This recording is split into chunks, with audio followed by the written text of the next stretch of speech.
여러분 안녕하세요. 오늘 해설에 오신 것을 환영합니다. 자, 오늘 우리가 파헤쳐볼 주제는 진짜 흥미롭습니다. 바로 보이지 않는 권력의 손인데요. 국가 권력이 도대체 어떻게 겉으로는 눈에 띄지 않게 시장과 기업에 개입하는지 철저하게 객관적인 법학자의 시선으로 한번 해부해 보려고 합니다. 자, 준비되셨나요? 바로 시작해보죠. 오늘 우리가 따라갈 여정입니다.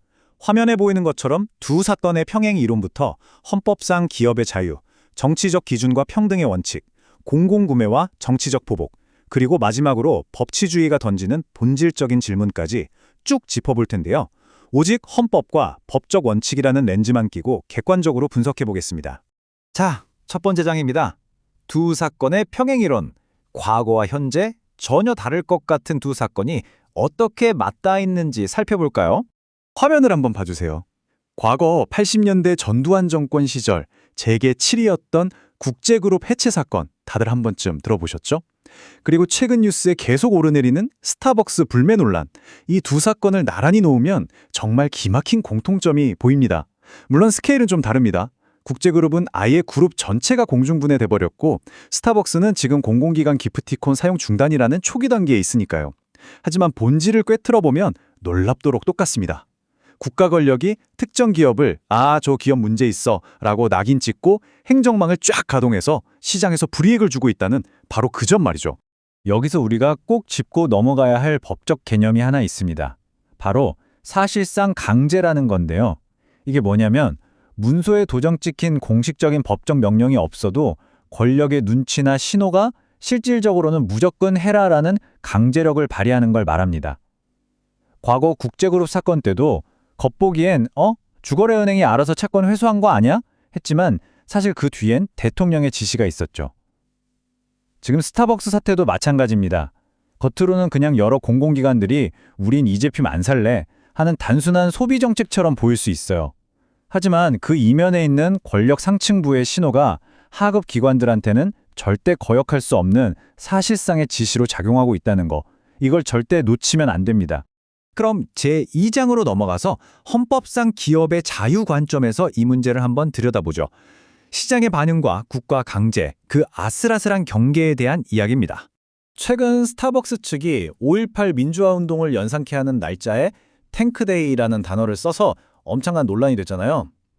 역사적 아픔을 건드렸다는 점에서 충분히 비판받아 마땅하죠. 시민들이 화를 내고 자발적으로 불매운동을 하는 건 시장에서 일어나는 너무나도 자연스러운 반응입니다. 하지만 여러분, 여기서 선을 딱 그어야 합니다. 기업이 사회적으로 지탄받을 만한 잘못을 한 것과 국가가 법적 절차도 없이 조직적으로 개입해서 제재를 가하는 건 완전히 문자 그대로 전혀 다른 문제입니다. 이 단계들을 한번 따라가 볼까요? 1단계, 기업이 실책을 합니다. 2단계, 대중과 소비자가 화를 내고 비판하죠. 여기까지는 헌법이 보장하는 자율적인 시장의 영역입니다. 건강한 사회 모습이죠. 그런데 3단계, 법리를 완전히 우회해서 정치나 행정 권력이 쑥 들어옵니다. 바로 이 순간 자연스러웠던 시장의 자정작용은 헌법이 보장하는 기업의 자유를 노골적으로 짓밟는 위헌적인 국가 강제로 변질되고 마는 겁니다. 이어서 제3장, 정치적 기준과 평등의 원칙입니다. 이런 법적 근거 없는 개입이 시장에 어떤 위협을 미치는지 구체적으로 살펴보죠. 법적인 근거가 없는 제재, 즉 비법률적 심사는 시장을 완전히 얼어붙게 만듭니다. 과거 국제그룹 해체가 남긴 트라우마가 뭡니까? 정권 눈밖에 나면 우리 회사도 하루아침에 날아갈 수 있구나 하는 거였잖아요. 지금의 상황도 본질은 다르지 않습니다. 기업의 가치를 투명한 시장 원리나 법률이 아니라 이 기업이 우리 정권에 얼마나 충성하나, 어떤 이념을 가지고 있나, 이런 정치적 잣대나 정권의 특정 역사관으로 필터링한다면 어떨까요?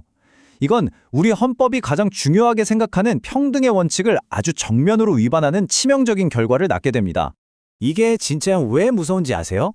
만약 기업이 정권의 정치적 기준이나 역사관에 맞지 않는다는 이유 하나만으로 공공부문 거래에서 배제되는 게 허용된다면 시장 전체에 아주 끔찍한 신호가 켜지는 겁니다. 우리 회사가 살아남으려면 훌륭한 제품을 만들고 정당하게 법의 심판을 받는 게 중요한 게 아니라 지금 권력을 잡은 세력의 입맛과 정치적 평가에 맞춰야 하는구나, 이렇게 되는 거죠. 기업의 생존 방식 자체가 완전히 왜곡되는 겁니다. 자, 이제 제4장입니다. 공공구매와 정치적 보복. 이 둘 사이의 그 미묘하고도 중요한 경계가 어떻게 무너지는지 한번 볼까요?